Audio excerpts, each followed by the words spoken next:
एक बार की बात है, राम नाम का एक गरीब आदमी एक छोटे से गांव में रहता था।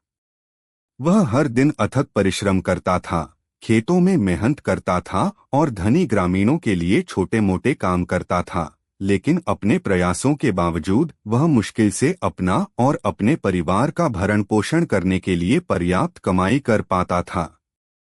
राम अपनी पत्नी और दो बच्चों के साथ एक साधारण घर में रहते थे, और हालांकि उनके पास बहुत कम था, फिर भी वे अपने बीच के प्यार और एकजुटता से संतुष्ट थे। एक दिन काम पर जाते समय जंगल से गुजरते समय राम की नजर कुछ पत्तों के नीचे छिपी एक खूबसूरत पुरानी संदूक पर पड़ी।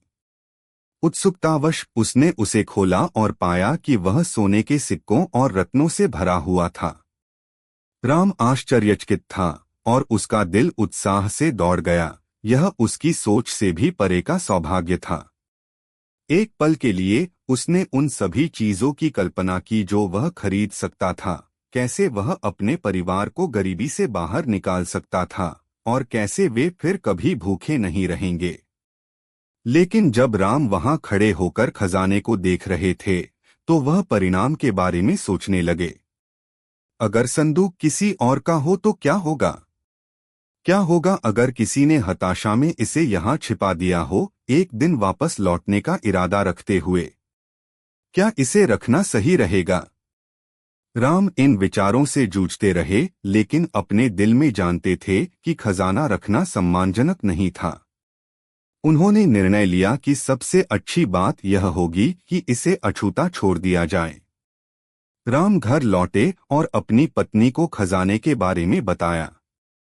हालांकि वे दोनों जानते थे कि यह उनके जीवन को कितना बदल सकता है, वे इस बात पर सहमत थे कि ईमानदारी और सत्यनिष्ठा धन से अधिक महत्वपूर्ण थी। लालची होने के बजाय राम ने अपनी मेहनत पर ध्यान केंद्रित किया और विनम्र जीवन जीना जारी रखा। कुछ दिनों बाद गांव के मुखिया ने घोषणा की कि राजा ने जंगल से गुजरते समय खजाने का एक संदूक खो दिया है। राजा ने इसे ढूंढने वाले को बड़ा इनाम देने की पेशकश की। यह सुनकर राम तुरंत मुखिया के पास गया और उसे उस संदूक के बारे में बताया जो उसने पाया था। मुखिया ने राजा को सूचित किया, जो राम की ईमानदारी से बहुत प्रभावित हुआ। राजा ने न केवल राम को सोने से पुरस्कृत किया, बल्कि उन्हें आरों में सम्मानजनक पद भी दिया।